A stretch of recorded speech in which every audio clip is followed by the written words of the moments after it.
ముందుగా ఒక చెంచాడు వేరుశనగలు తినండి. తరువాత శనగలు మరియు మొలకెత్తిన విత్తనాలు తినండి.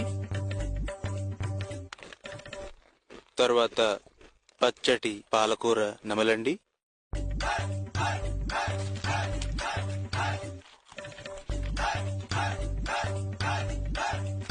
ఇప్పుడు కరివేపాకు మరియు కొత్తిమీర కలిపి తినండి.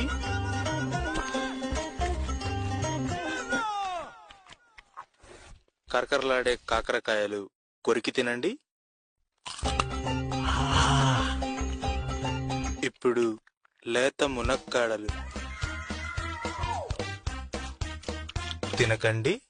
రియాక్షన్ వల్ల అవయవాలు స్తంభించి రక్తం కక్కుని చచ్చిపోయేదానికి ఆస్కారం ఉంది.